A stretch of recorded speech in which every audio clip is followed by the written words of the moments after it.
Hi, I'm Michaela Shannon. And I'm Nathan Alexis. Have you ever been out with some friends for a night out to town, had a few drinks, a few hoots, and thought, nah, I'm good to drive? Well, it's time to rethink what it means to be impaired. Impaired can mean many things nowadays, and it's not just limited to alcohol. This can include cannabis and illegal drugs like cocaine, meth, ketamine, and shrooms, as well as legal drugs, medical issues, and lack of sleep. Saving lives is number one because 4 people are killed and 175 are injured every day in impaired driving crashes. This is a non-judgment zone, and we want to be frank and discuss with you what can happen when you operate a motor vehicle with any of these substances in your body.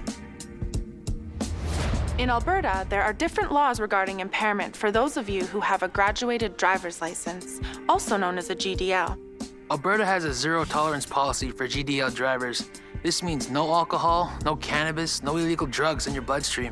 If you test positive, you'll face an immediate 30-day suspension and a 7-day vehicle seizure. You'll also be required to complete an additional year in the GDL program. We invited police officer Heather Noon and scientist Dr. Leafy to answer your questions. Ask your questions using the hashtag #AskAboutImpaired Driving Laws. Officer, doctor, thank you for joining us. Not a problem. Thank you for inviting me to the conversation.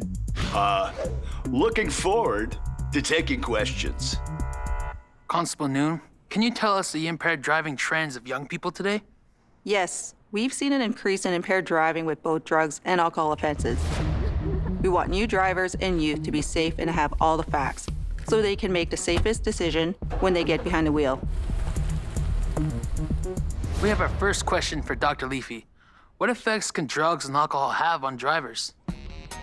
With alcohol, it slows your reaction time. You'll have lack of coordination, reduced concentration, decreased vision, and alcohol can inhibit your judgment. With cannabis, it affects your ability to make good and quick decisions.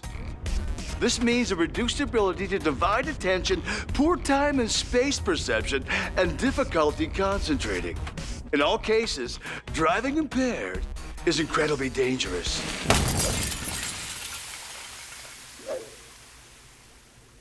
Incredibly dangerous. We want you to be armed with the facts. Even though cannabis is still legal, there is still specific range to how much you can have in your body when you're driving. This is important because there are many ways to use cannabis: smoking, oils, and edibles, all which can impact your body in different ways. Safety for the driver, the people in the car, and the general public is number one.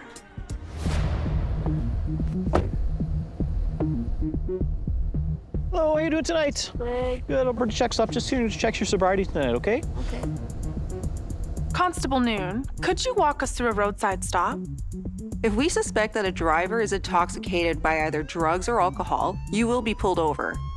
A police officer will approach the vehicle and ask for your license, registration, and insurance, and then ask if you have consumed any alcohol or drugs. What if the driver says they didn't consume alcohol or drugs? Well, there are many tools we use to determine if someone is intoxicated. We just don't take your word for it. If we have a reasonable suspicion you have any drugs or alcohol in your body, we can administrate a roadside test. What kind of tests are used? You will be asked to blow into a roadside screening device. The device determines if there's any alcohol in your breath. This device cannot determine the amount of alcohol in your blood. That can be determined by a blood test. During a roadside screening test, your right to contact a lawyer is suspended. However, if you are arrested, you do have the right to contact a lawyer. If you refuse to blow into a roadside screening device, this is an automatic criminal offense, and you will be charged with a refusal to provide a sample. The penalty is the same as getting an impaired charge. But if you are certain that the results are wrong, you can ask to blow again. This is a roadside appeal. The only caution is that if you do have alcohol in your system, it may appear higher on the second breathalyzer test because your body took longer to absorb the alcohol. If you consumed any alcohol, it's always best to just call an Uber, taxi, or your mom. Sorry. Yeah? Hey, Mom. What's up?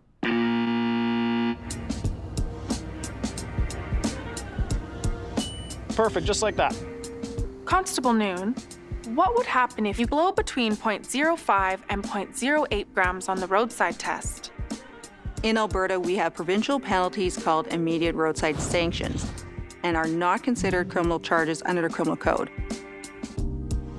If you blow between 50 and 80 milligrams and it is your first offense, you'll receive an immediate 3-day driving suspension or more and a 3-day or longer vehicle seizure. You pay the cost of towing and impound charges on your vehicle. This will show up on your driver's abstract. Dr. Leafy, thoughts? Yes. The penalties on a driver's abstract are exponentially terrible, possibly affecting your reputation, employment, and transportation. I'm going to get you to come out to the car and I'm going to do some standardized field sobriety tests, okay? So we're just going to get you to stand on the side of the road and walk on the line for me and stand on one leg. Really, really easy stuff, okay? Okay.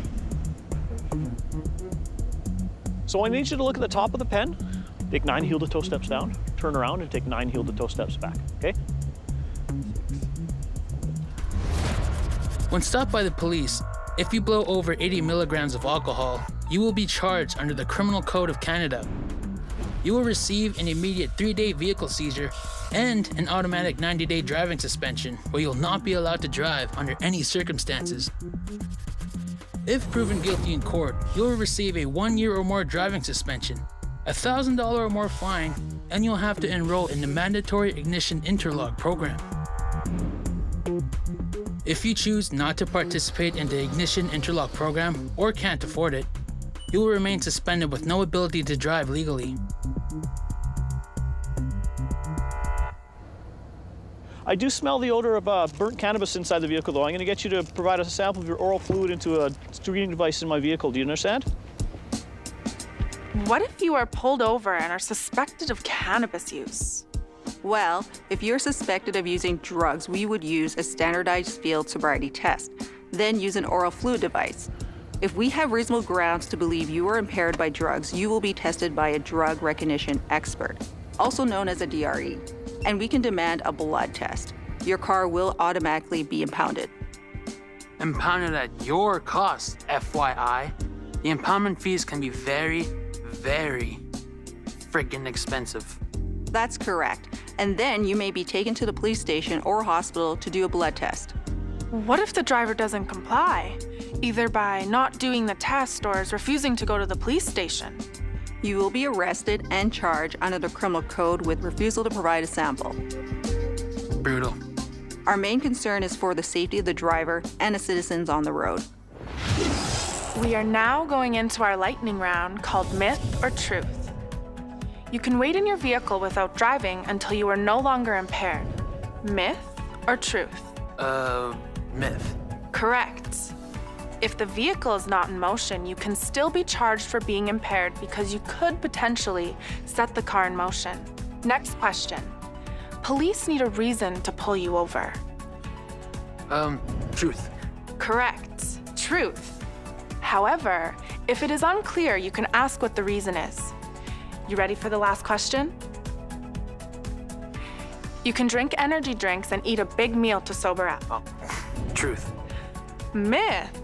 There are no tricks to speed up the elimination of alcohol. Only time works. Taking a cold shower, drinking strong coffee, going for a run, or dancing will not lessen the effects of alcohol. To sober up, you have to wait for your liver to do its work. Thanks for playing Myth or Truth. Looks like we have time for one last question for Dr. Leafy. What are the new legal limits of cannabis impairment? The prohibited concentration of drugs in the bloodstream within 2 hours of driving are between 2 and 5 nanograms of THC. If proven guilty, the maximum fine is $1,000. For 5 nanograms or more of THC, the mandatory minimum for your first offense is $1,000. After your second offense, jail time. What are the limits of the different combinations of alcohol and cannabis?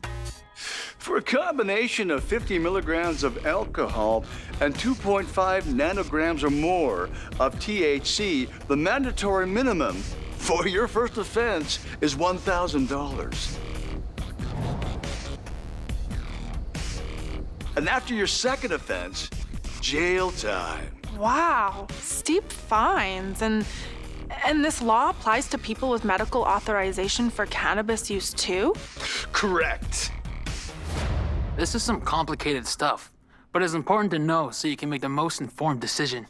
Just call a Lyft or Uber when you need to hit that drive-thru for those late-night cheeseburgers. If you do end up getting a DUI, going through the court process is very important. You have to attend all the court appearances, you have to follow all the conditions, you must pay all the fines. You want to avoid any penalties that would just add more costs and charges. There are different penalties for varying amounts of impairment, but zero drugs and alcohol when you get behind the wheel is the safest for everyone. If you do drive impaired, you could face a life sentence in jail, or worse, you could take someone's life. You need to make the call. Call your family, your friends, a cab, an Uber, or stay the night. Err on the side of caution. We know you can do it. Be smart, be safe, and stay alive.